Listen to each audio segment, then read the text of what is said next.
to the Wrestling Show podcast. So much to get into tonight. 3 pay-per-views to cover this weekend. So let's go and start with the fact that I'm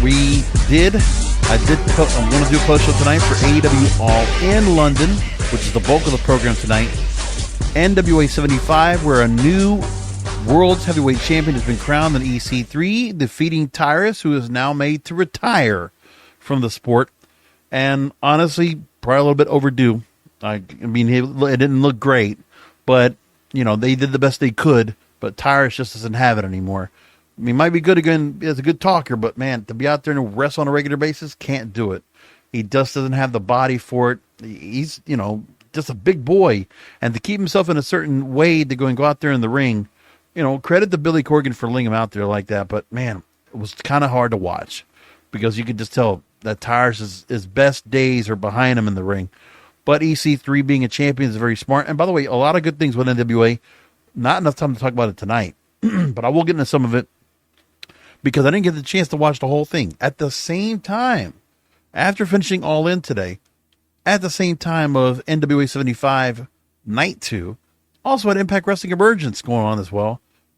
You know, there wasn't any particular big changes. Trinity was able to go ahead and retain over Deonna Purrazzo in the rematch. And the Rascals are back as a team again with Wentz and Miguel winning the tag team titles over Subculture. So you got that going for you. And then there were some title changes at All In tonight. A lot of stuff. With Saraya being new Women's World Champion. With the FTW title changing hands, going back to Hook.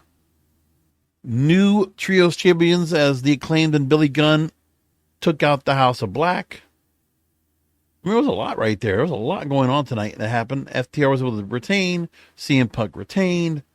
And that was the bulk of it. So, like, really, and also, MJF, Adam Cole, and a stellar, also another 30-minute match going on as well to get all to this where it was.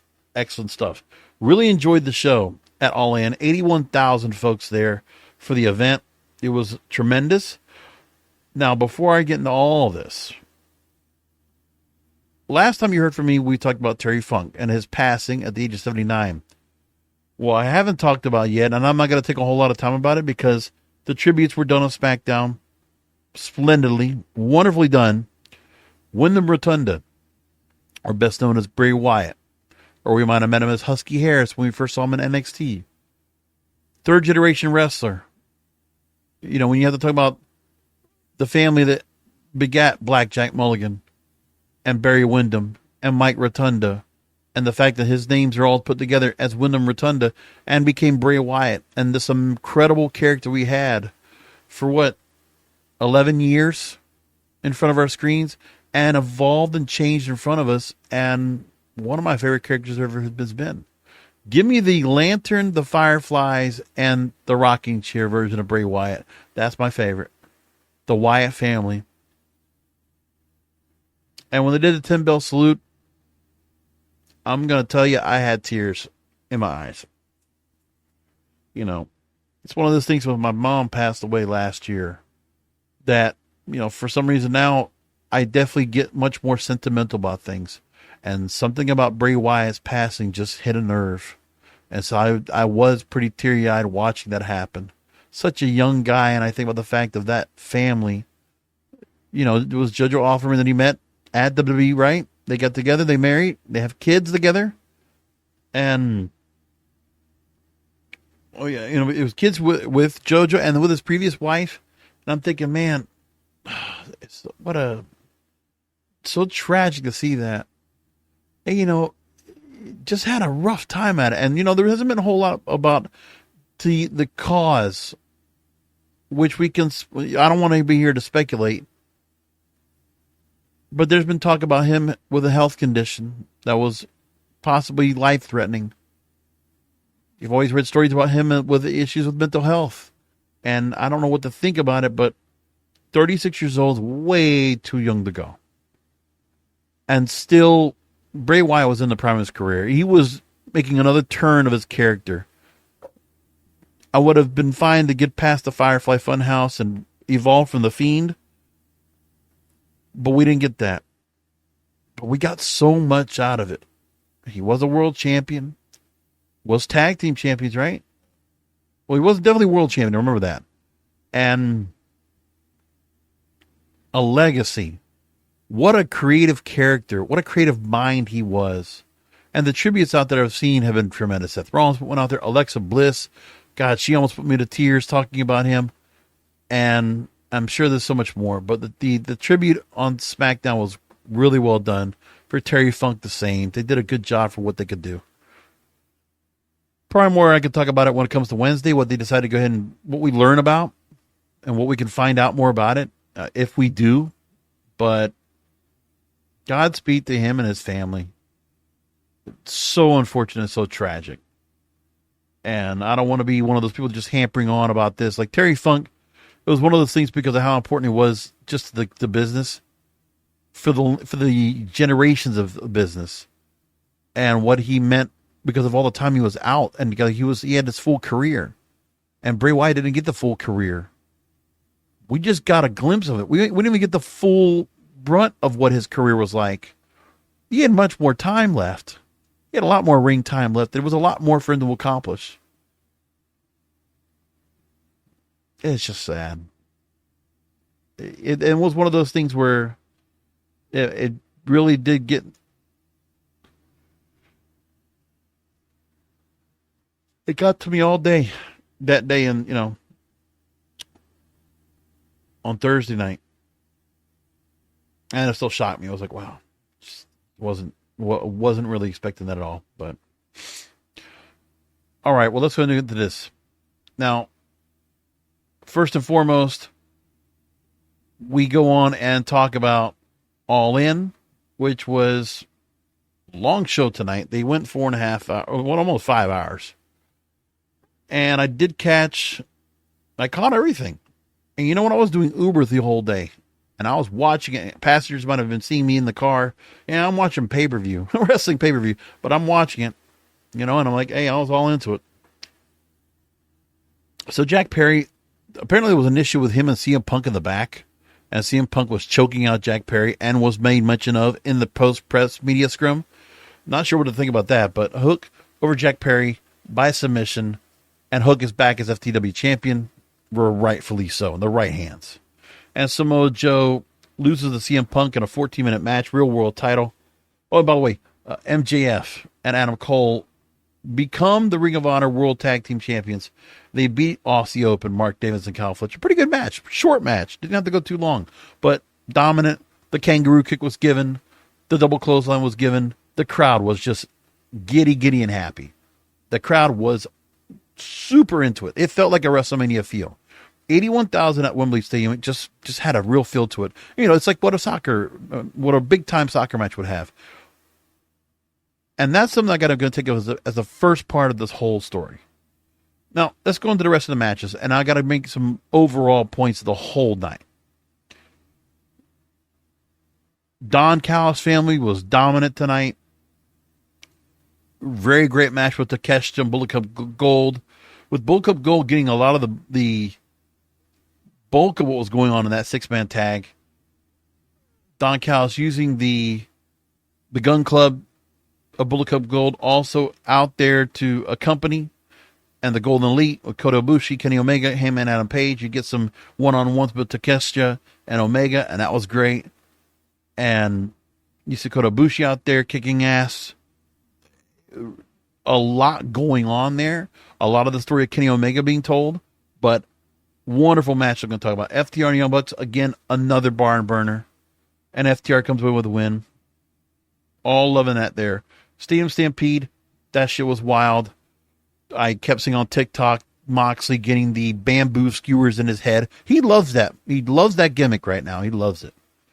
And you see that, and Penta gets him in there, and then Penta makes a switch from Cerro Miedo to Penta Oscuro, and Mike Santana. I'm still getting used to hearing him as Mike Santana, but anyway, Santana Ortiz, good to see him back. But yeah, Eddie, the best friends, and Penta, they beat Black Bull Combat Club. So Black Bull Combat Club, again, they take a hit here. And the whole deal with the Stadium Stampede, quite a feud right there. Shocking the course of events, Britt Baker was so close to winning the damn women's world title again. She had Hikaru Shida in the submission, had her in the lockjaw, just enough time to get there, and then Saraya comes in and sneaks on the victory. And Saraya, great. In front of her home crowd. World champion again. And we're talking about what 7-8 years removed from when she was world champ, when she was the Divas champion, right? Like, is that how far we got to go? So good to see Saraya out there. Not a long match. There was some complaints about that. They only got 9 minutes for the night, and there wasn't a second match added to the card. But then again, you didn't have a lot of other women's matches you can go to that were being booked in the current run of AEW storylines that would have really been good here. Because what you did was you encompassed the Outcasts, Shida into the mix, and you brought Britt Baker out. I mean, who were the other women that were going to be brought out? Willow Nightingale, Sky Blue, Chris Statlander. There was nothing set for them. You know, we haven't seen Jade Cargill in a long time. It's like there wasn't anything else set. So there was a whole deal with that. Everybody was kind of like up and at about it. So like, okay, whatever. I got it. And honestly, really things got off for me and like hit another level once we got the Darby Allin and Sting against Swerve Strickland and Christian Cage. The coffin match was phenomenal. And Darby Allin, that guy's a damn stunt man. Some of the moves he took, man, listen, taking the backdrop onto the coffin, dead drop onto that coffin, that gotta hurt. And Swerve Strickland also getting his hand caught up in the coffin, you know, and Sting going all Joker, going all, you know, Wolfpack Sting. Like, we were getting the Vince Russo version of Sting with the whole, like, Metallica music out there. Like, wow, that's pretty cool. The Mayhem soundtrack. Remember the WCW Mayhem CD? I got that. Oh, I did until I sold it. But I remember WCW Mayhem, and that was Sting steaming that. I love that. So, Darby Allin and Sting win. It was the right move to get Swerve Strickland with Christian Cage. Christian Cage added a lot to the match. That was fun. Will Ospreay over to Chris Jericho. Hell of a match for these two. And Sammy Guevara did try to go ahead and assist. Meanwhile, Don Callis also assisting. But like I said, Don Callis' family scored major victories in London. Good stuff for them. Let me tell you what. Billy Gunn and the Acclaim, and Billy Gunn coming out all serious for the match. House of Black losing the belts. And they had a long run with them, man. You know, for people that thought that the House of Black were not being booked right, I think the Trios title and the way they were booked was excellent. So I have no problem with what they've done right there. 175 days. The longest reigning Trios champions to date. It's good. Like, it all worked out for me. I loved it. And, I mean, you can always see them going with a rematch. Something where they could go after it again. But I don't know what they're going to do with House of Black next. But they've been getting storylines. They've been important in Collision, which is all good. So I like it all. I'm happy about that. Now, after that, we go right to MJF Adam Cole. They threw everything out there.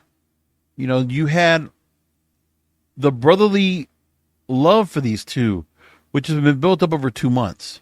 And Roddy Strong being a catalyst to this. You know, and MJF still being kind of screwy and a bit of an asshole like he always is, but great interest for him. The match itself and the stuff they did, the whole tribute to Eddie, you know, with a chair, flipping it back and forth. The near falls were great. Like, they really built that match up. And I thought it was interesting that they had the draw when they both hit each other, double clothesline, and they both landed their arms on each other. And then we got the pinfall. And then we kept the match going. And, you know, calling back to the first match. And MJF saying, no, we're going to keep going. Because Adam asked for 5 more minutes. He says, I'm not just giving you 5 more minutes. We're going to just go until we get a winner. And we did. And MJF gets the, you know, the small package, you know, it gets the cradle and does it. And there you go. As always, pretty interesting. But I loved it. Very good match. I like the whole pay-per-view. I mean, the people can go ahead and make their comments as to what they think should have been done overall with the whole pay-per-view as a whole. Sure. You want to go ahead and pick on it, but you know who's doing that? Do you know who's all picking on the pay-per-view and wanting to pick it apart? It's WWE fans. It's those fans that are the casual fans in the bubble that don't want to see someone else do better than WWE. Period. The constant fans that have always been haters of this product since day one, since roughly 5 years ago. Because they see all these different people that are on here. Oh, look at all these, New Japan people, all these AAA people, all these former WWE guys, right? Look at all this. And I can hear them right now. Look, CM Punk's going after Samoa Joe. That should happen in our company. Look, the Revival took on the Young Bucks. That should have happened in WWE. Young Bucks should have been over here, right? Blackpool Combat Club. It's all WWE guys. What are you talking about? It's Cesaro and Dean Ambrose, right? And look, it's Page that won. What is us three? It's Page. And look, Christian's out there. Look at Christian and Chris Jericho. That's one of our guys, right? And everybody wants to get all caught up in that. And Adam Cole should have been champion because he's the one. We know him. He's Undisputed Era. Baby. I can hear it in the voices. And I'm sure there are people out there critical of the product. But I'm not. Because I've been supportive of AEW since the beginning. Because I wanted competition. I've said this from the jump. And Tony Khan actually relayed the same sentiments tonight. Which I don't see a whole lot of people getting to the headlines. But there's an event they're going to be having called Wrestle Dream. That's a tribute show to Antonio Inoki, right? And let me tell you something. Tony Khan said something that stood out to me, and this is what you can criticize the man all you want. Maybe all of his booking decisions aren't great. Listen, AEW could always use much more detailed storylines. What they did with MJF and Adam Cole, quite a very well thought out and developed storyline, I must say. But I could use more storylines like that across the board for their other talent to get them more. Now, they've done it. Listen, Darby Allin, Swerve Strickland, we got something definitely secure right there. With Jericho and his issue with the Don Callis family, yes, that's established too. House of Black most recently started going after the Acclaimed. That was just brought into the play. And before that, it was, Andrade El Idolo. I mean, overall, the TV numbers have been a bit stagnant or have not been as high as, the fans are expecting it to be. Got it. The ratings have not been, as everybody expects. For the fact that AEW Collision is about to go and get, some major competition by college football for the rest of the year, that's going to make them a struggle. So I wonder what kind of audience they're going to have. If they're going to be able to keep 400 to 600,000 viewers on a regular basis to watch wrestling on Saturday nights. That's going to be tough. Plus, they're going to have their own pay-per-views, too. That's going to be an issue. Because they're going to bring those back in November. So how are they going to go and do all that? Right? Full Gear is November 18th, they said, and that's on Saturday night. But they'll have another Sunday pay-per-view, I think it was October 1st, they said, with Wrestle Dream, I think it was. And I forget what else they're doing. And also doing a Wembley Stadium show next year. They're going back to Wembley to do it again. August 25th, 2024. Wild. But they're going to do it. I'm impressed. Now, Tony Khan said something very poignant, and honestly, it tells me how much of a fan he is. And 5 years later, for him to go and be able to point this out and make it so clear, tells me everything. This is why I appreciate everything Tony Khan has done, and the team around All Elite Wrestling, from the trainers to the people that have had on working out there, incredible. I love it all. I'm very happy with All Elite Wrestling.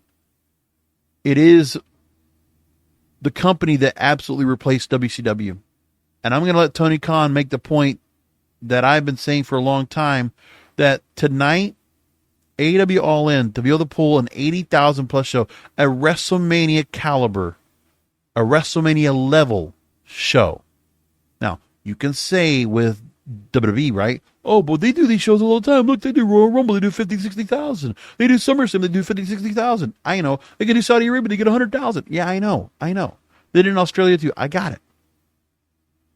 But for a company that's been 5 years into the space, 5 years in existence, and 4 years as a regular company, as a weekly TV brand. Pretty damn good. They continue to grow. And this is a major accomplishment for them. You can't take this away from them. You can bash it, you can criticize it all you want, but there's nothing you can take away from what AEW's done. They did it. I'm going to let Tony Khan have the words. Now I can officially announce to you, and I've been planning to announce to you, Wrestle Dream. It's something I'm very excited about, and I've wanted to do for a year now. And I think it's very fitting that we pay tribute to Mr. Inoki.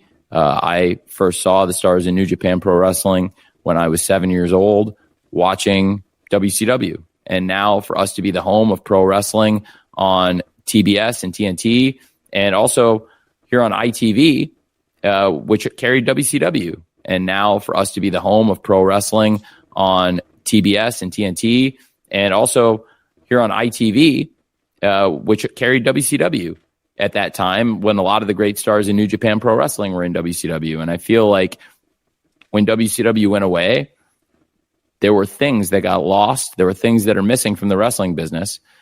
There's something we've been able to bring back, a competition, a balance. I don't know exactly how to put it, but there was something missing from the world of pro wrestling for the last 22 years. Tony said it right. And that's exactly how I felt when we lost WCW in 2001. It took a hit. It made me lose my passion for pro wrestling when that happened. March 26, 2001. I'll never forget watching Nitro from Panama City. Hey, some fans, the competitive side of them, hey, WWE wins. I got it. And Eric Bischoff caused the war. I got it. He caused the Monday Night Wars. He created it with Ted Turner. And you know what? Maybe if Ted Turner would have still been able to be in charge after the American Online merger, sure, AOL, yeah, maybe this would have continued. But it also would have been suffering because WCW would have been bad. And it would have had to fizzle out some way, somehow, get canceled. But because of the merger, they cut it before it reached its ultimate end. Because they had stopped supporting it. And Bischoff was gone. And Vince Russo was gone. Like it was just dying a slow death. But when it went away, and I knew that for a while, WWE was going to use all those WCW guys the way they wanted to. And I don't want to watch that. I was not interested in seeing Eddie Guerrero or Rey Mysterio being used a certain way, or Goldberg, or DDP, or Hogan, or Hall and Nash, or all of them. And they all came out, they did the invasion angle, and it was horrible. And I knew that was going to happen. I had never even gone back to go look at it, because I was not interested in it. I always liked where WWE was, of course, the number one brand. It's always going to be. It's going to take forever for AEW to even be considered by WWE fans to be the competition. But they are. AEW is now. This night solidifies it. Accept it. Accept it because it's true. It's real. And you're telling me that Tony Khan, at 7 years old, he was thinking about the fact that we lost all this great wrestling, right? And the idea was that we wanted to go and see wrestling again in this way and form. I always kept hoping for all those years, the 22 years, that TNA was going to be able to make it. And they were trying. And they had some of the elements together. And they tried to give it a shot on Monday nights and failed quickly. And God bless Scott D'Amore and the team now at Impact Wrestling to get that show back to where it is now, where at least you got 100,000 viewers watching plus on Access TV. And the show's gotten better. Thank goodness for that. Because honestly, AEW brought a new sense of appreciation of the wrestling again. Hell, it made me feel happy to do the podcast. Tonight, seeing AEW out here, and WWE can have their whole deal. Listen, for me talking for weeks and weeks about the Bloodline and, Sami Zayn and Kevin Owens, great stuff, okay. But there's something to be said about the other brands helping to create the competition that is necessary. Because let me tell you something. The changes that Triple H is doing right now, of course, Nick Khan and all these, they're not going to look at AEW as competition. They're going to have to. They're out loud. They're not going to say anything. But internally, they're paying attention. They're paying attention to the fact that they can't slip up.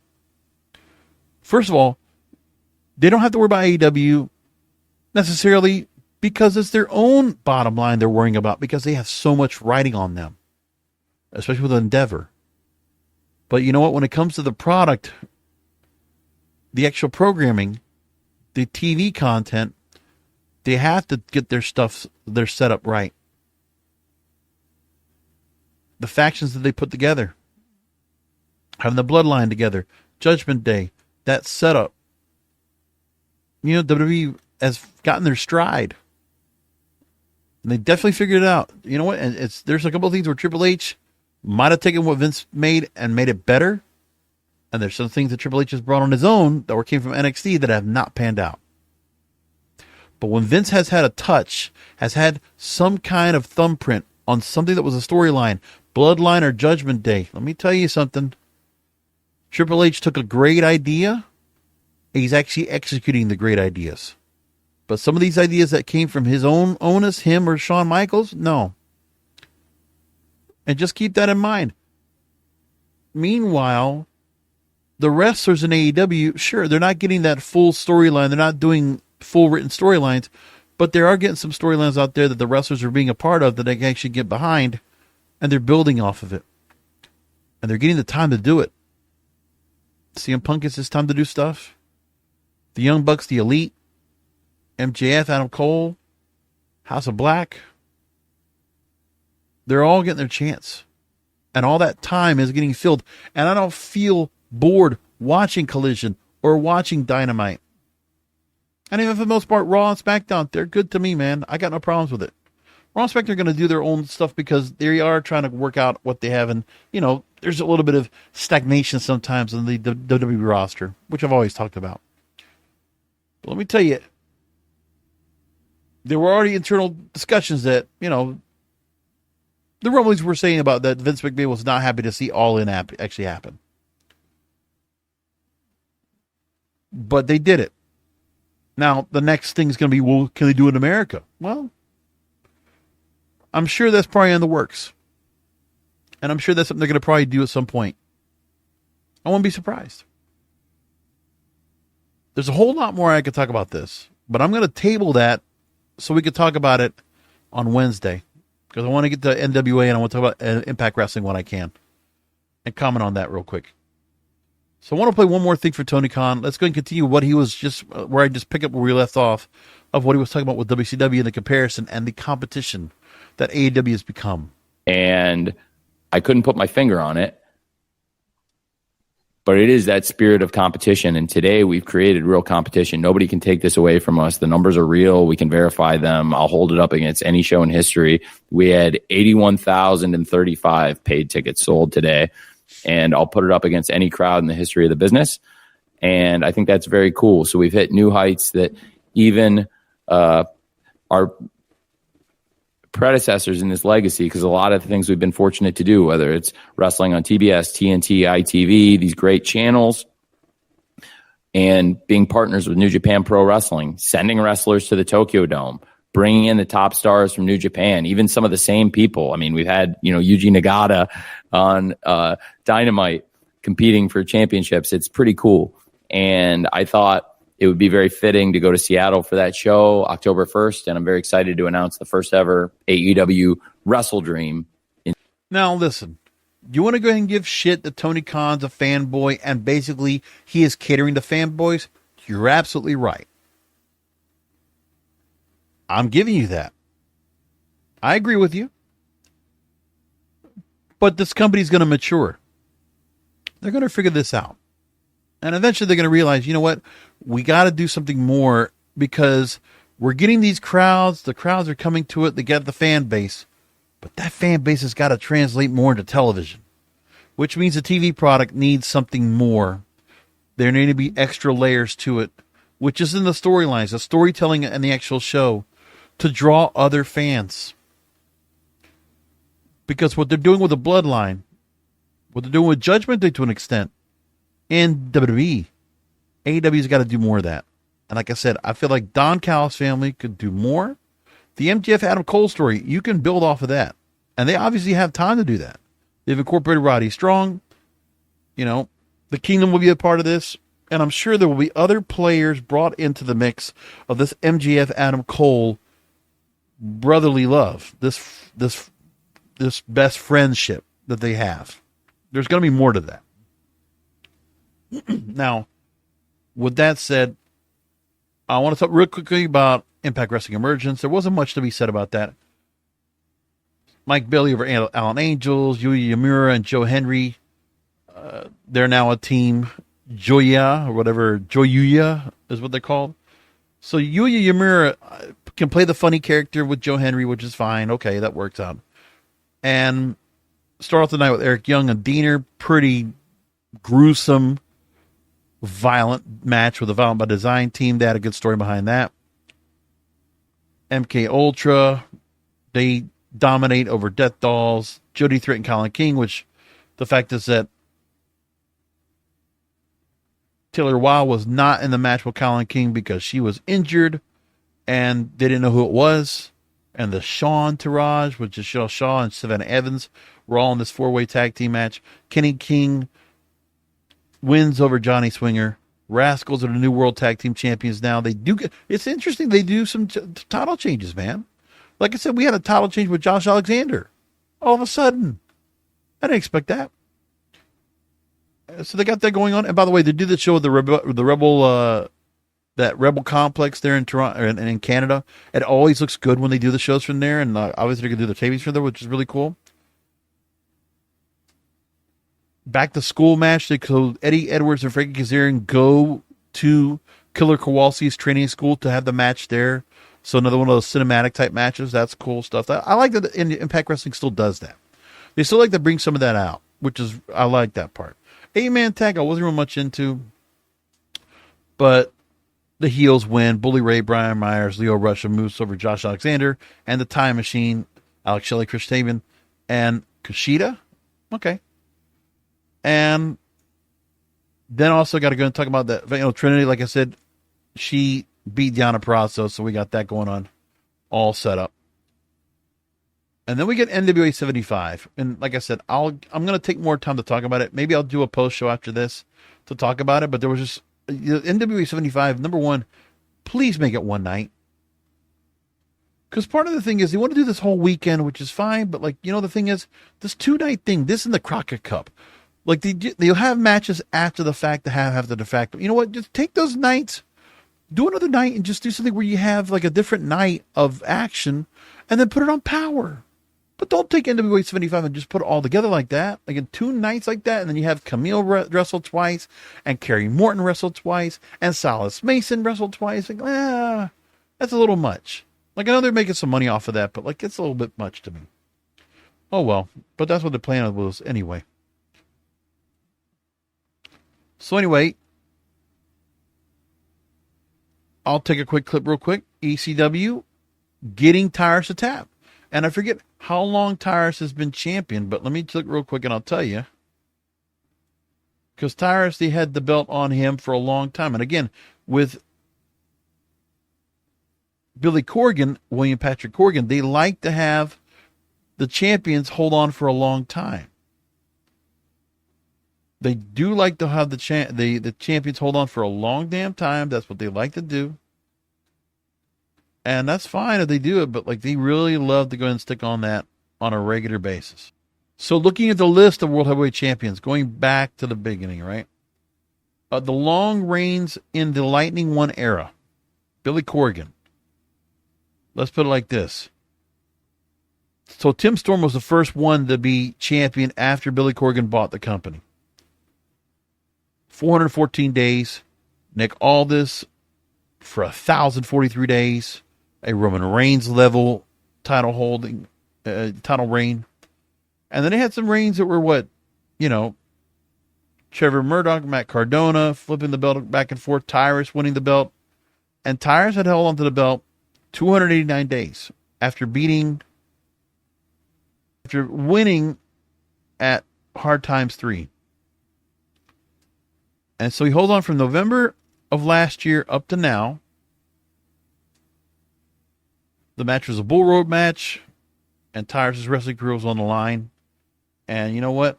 About time they did it. And listen, he's 50 years old, but let me tell you, the guy is still a big boy right now. And you know what? He just doesn't move around like he used to. 6'7", 375 at 50 years old. You can't expect him to be that much of a move around these days. He's just not. It's been a long time since Brodus Clay. You're talking about 2010. He just doesn't have it. He doesn't have that endurance anymore. He can't do it. He got bigger. I don't know if it's that gigantism kind of thing, but that's a big boy. And you know what? For him to keep going out there and trying to move, it's going to be tough. So night one, without talking about the pre-show matches, which they had a whole bunch of them, Max the Impaler defeats Kenzie Page to become the Women's World TV Champion. I don't get where Billy Corgan's adding the extra belt since the last time we did all this. But yeah, that's what he's doing now. And my thing is, I'm like, wow, there's something about U.S. tag team titles. I was fine with a junior heavyweight title. Okay, I'm living with that. But yeah, man, women's tag team titles, women's TV title. I get it. He's putting parity across the board for the women. I guess I get it. But man, that's a whole lot to it. Interesting. In the first night, Thrillbilly Silas Mason is getting built up big. Now it's a vacant NWA National Heavyweight Championship match. And Thrillbilly Silas Mason, first of all, he turns on his life partner, Pollo Del Mar, turns on her, black hole slam to her. And for whatever reason, Silas Mason gets the win. Also, he's changed his look. He's got the clean face now. No more the, that real, they really are starting to evolve his look. And Silas Mason's pretty damn good, man. I'm growing to like the guy. So I see him as a definite pillar now. And I feel like that's what Billy Corgan did tonight. There's a couple of guys in here that he definitely has some younger stars that are getting some interest. And when I talked about the last NWA 74, I talked about so many veterans they had, and just there was not a lot of youth movement in the company, but now we're seeing it. And part of it is he's gotten the tour out there. World is a Vampire, went to Mexico, went to Australia with it. I felt there were a whole lot of exhibition matches, so I wasn't much into it. But, obviously, got a lot of work out there and got some big crowds for some of these stars to go and work in front of, so that was good for them. And there's a couple of names that really stand out now among the other stars on the roster that really catch my attention. Besides Thrillbilly Silas Mason, who's been around for a year, and now he's really getting himself out there. Max the Impaler, great character out there. Now this TV title thing is really going to be going and taking off because had another match tonight and won. Joe Alonzo, they definitely put a whole lot into. Took on Homicide and won. I wasn't big about the Brothers of Funstruction, so the whole bringing back the Insane Clown Posse, a version now with Violent J managing a team. I'm like, okay, fine, whatever. Colby Corino defeats Kerry Morton to become the NWA World Junior Heavyweight Champion. I called that one. And Kerry Morton now has turned heel. Did that happen before? Well, I guess there was the easings to it, but even Billy Corgan was talking about that Billy says that, Kerry Morton is going to be a future world champion. I see it. Kerry Morton needs time, but Kerry Morton's got a whole lot of talent for him. And now I see what's going on with him. It's good. So Colby Corino here, Jamie Stanley's along with him at ringside, and Colby Corino had two good, had the match as becoming champion and had a match tonight against another guy that caught my attention who was in the pre-show, but he gets a match. Jack Cartwheel. This guy is quite mobile, quite flexible. He was moving around all over the place. Had a very good match with Colby Corino. I was actually quite impressed by Colby Corino and Jack Cartwheel the second night. Jack Stain quickly beats Tim Storm, so that's a whole setup there.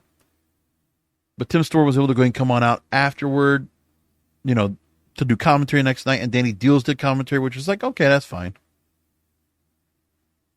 Kenzie Page over won the Burke Invitational Gauntlet to take on Max the Impaler. Oh, no, she was taking on Camille. And Matt Cardona took on Ricky Morton in a quick match. And then Matt Cardona and Kerry Morton took on each other tonight, too. And then you have a setup now with Aaron Stevens now managing the tag team of Blunt Force Trauma, Carnage and Damage. And the former Marche Rocket is now Carnage. And Damage is Rodney Mack. Interesting. But I like the tag team. Pretty well done. And they also put a match where, besides the fact that Blunt Force Trauma became the new NWA World Tag Team Champions, they beat La Rebellion, which I was surprised by. But, Blunt Force Trauma, that's a good setup of a tag team. Listen, with two established stars that have been around for a long time, Rodney Mack's been around forever, and Marche Rocket's been around forever. So to pair them up, and they did the same thing with Mike Knox and Trevor Murdoch. I was like, yeah, we got a tag team division. That's some pretty good names right there. I like that. Plus, they did the same thing with Magnum Muscle, Mims and Dak Draper. They got a tag team there. So, obviously, you see that, Billy Corgan's now expanding the roster. He's got some more talent to work with, and he's got some young talent to work off of there. So, like I said, Jack Cartwheel, Colby Corino's been around for a long time, but he's still very much young. Zion. And then you look at Joe Alonzo and Rick and Kerry Morton. Like, there's a lot of young talent in this roster. I like that. Second night tonight, another 3 pre-show matches, and Tom Latimer retains the World TV title over Chris Adonis, which Chris Adonis is just like, whatever. 2 former Strictly Business partners, right? Pretty empowered. Become the new Women's World Tag Team Champions. Ellie Envy and Kylie Page over Maddie Wierenskowski and Missa Kate. There you got that. I mentioned Colby Corino and Jack Cartwheel. Max the Impaler, I saw the match with her and Ruthie J. Ruthie J wasn't bad. Also, a young star that's also in the mix. That kind of gives me that little bit of Tasha Steelz kind of feel to her. But good. She had a whole lot of spunk out there, and she was quite good out there and sold really well for Max the Impaler. Then they went Rebellion and Brothers of Funstruction. This is one of those matches this is where I wish NWA 75 would have just been one night. Because it was that where it's like, okay, I wasn't really caring about watching that. Colby Corino having a second match, we could have just had on Power. Just saying. Thrillbilly Silas Mason beat Jordan Clearwater after winning the NWA National Heavyweight title and had a title defense. The second night, we didn't need all that. Like, of the matches we needed here. Kenzie Page, incredible. And this is the part I didn't get the chance to watch, but I need to watch these matches because something really big happened. The fact that Kenzie Page lost the World TV title, Women's World TV title, what did happen, which is shocking, very shocking, the Burke. So, Kenzie Page wins the Burke Invitational, night 1. And then we move along, and then night 2, Camille, who's had an 813-day reign as Women's World Champion. She drops the belt to Kenzie Page. Kenzie Page again, 2 major world titles here, won tonight. And let me get to one of them right now because this is really shocking to me. So, first of all, Tyrus drops to EC3. Here's the end of that match. That's it! That's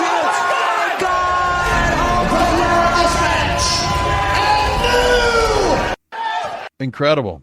So you got that going for you. So EC3, new World Heavyweight Champion, holds the 10 pounds of gold. It's good to see EC3 now here, getting the chance to do this for a change. That is something I'm pretty happy to see happen. So good for him. But then the other part I must make a point is that Camille dropped the belt and became Women's World Champion. Incredible. And here's what somebody got as a clip for Kenzie Page as she won the Women's World title.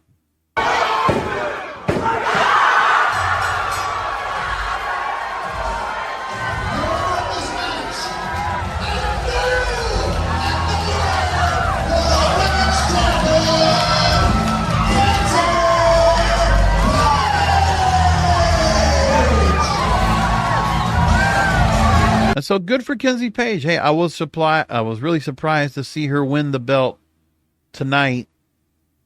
I just wish I had a chance to watch it, but there was just so much else going on. It was so hard to go and keep up. But I'll have more to say about NWA 75 at the end of it. But honestly, a lot of good young names. Where Kenzie Page has been around for a long time as well, from what I've known of where she's been working on. And she's also very young, 21 years old. But good talent. She's been out there for 2 years. She's been seen out there. And she's gotten herself in amazing shape. And now she's here, and she won. First of all, she won the women's world title, and they did that back in April. And then we move along all the way up to tonight to becoming the women's world champion. And Camille, after, again, 800 plus days, a really wonderful, wonderful talent in Camille. And she had just about as long a reign as you could want from Camille compared to Nick Aldis, excuse me. But yeah, good stuff. So big things changing over in NWA. Wanted to make sure I mentioned that as well. And there you go. That's the night of all the action we had tonight. It's a whole lot. But we're going to go ahead and take time on Wednesday and kind of just, wind all this down and just kind of get the impact of what all happened from all this. But you get where I'm coming from with the whole this conversation. So like I said, it was a whole lot we had tonight. We'll leave it there. And thanks for listening to the program and finding the shows you always do. Again, make sure to go ahead and follow me on X, Facebook, Instagram, and Trends at King of Podcasts. And if you haven't done so, please do so. Follow me on Apple Podcasts and Spotify. Get the Wrestling Group Podcast. Subscribe to it. Follow me on YouTube at King of Podcasts. And make sure you like, share, and subscribe to the video. And that you never miss all the episodes of this and all my other programming here on the King of Podcasts Radio Network, which you can find all my content at kingofpodcasts.com. kingofpodcasts.com. And until Wednesday, come back for another Wrestling Group Podcast because wrestling needs us.